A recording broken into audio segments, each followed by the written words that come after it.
Hello বন্ধুরা, welcome back to our channel Rinki's kitchen. তো আজ একটা নতুন রেসিপি নিয়ে হাজির হয়ে গেছি তোমাদের কাছে। আজকের রেসিপিটা খুবই টেস্টি আর খুব ইজি আর খুব শর্ট টাইমে রান্না হয়ে যায়, কিন্তু খেতে হয় দুর্দান্ত। তো আজকে কোনো মোরলা মাছের ঝাল। তো মোরলা মাছ আমি কেটে হলুদ লবণ মাখিয়ে নিয়েছি, মশলাও নিয়ে নিয়েছি। এখন মাছগুলো আমি হালকা ভেজে নেব। অনেকে না ভেজেই কাঁচাই রান্না করে, কিন্তু আমার একটু ভেজে নিলে খেতে বেশি ভালো লাগে, তাই হালকা করে আমি মাছটা ভেজে নেব। তো মাছ ভাজা আমার হয়ে গেছে, মাছগুলো তুলে নেব। দেখো বন্ধুরা, ঠিক এইভাবে ভেজেছি। একটু তেল অ্যাড করে আমি, যেহেতু এটা ঝাল করছি, তো আমি কোনো ফোড়ন দেব না, আমি ডাইরেক্ট পেঁয়াজ দিয়ে দেবো। পেঁয়াজটা ভালো করে ভেজে নেব।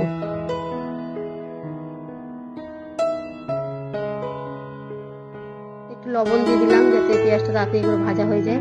দেখো কি সুন্দর লাল লাল করে ভাজা হয়ে গেছে। এবার আমি টমেটো আর মশলাটা দিয়ে দেবো। মশলাটা দেখানো হয়নি, মশলাটা আছে জিরে, কালো সর্ষে আর কাঁচা লঙ্কা, শুকনো লঙ্কা। যেহেতু ঝাল তাই একটু লঙ্কার গুঁড়ো আমি অ্যাড করবো।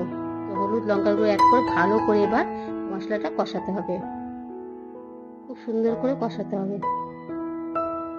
দেখো আমার কষানো পুরো কমপ্লিট। এবার মাছগুলো অ্যাড করে দেবো। মাছগুলো দেওয়ার পর বেশি একটা আমি নাড়াচাড়া করব না, যাতে মাছগুলো ভেঙে না যায়, এটা খুব নরম।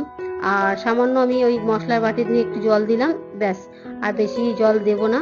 এবার এটা ভালো করে ঢেকে নিয়ে ফুটিয়ে নেব।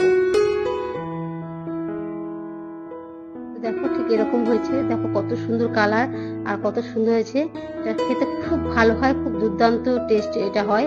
খুব ইজি, খুব সিম্পল হয়ে যায়, কিন্তু খেতে খুব ভালো হয়। তো এই রান্নাটা যদি তোমাদের ভালো লেগে থাকে, লাইক কমেন্ট শেয়ার করো, অবশ্যই আমাকে কিছু সাপোর্ট করো।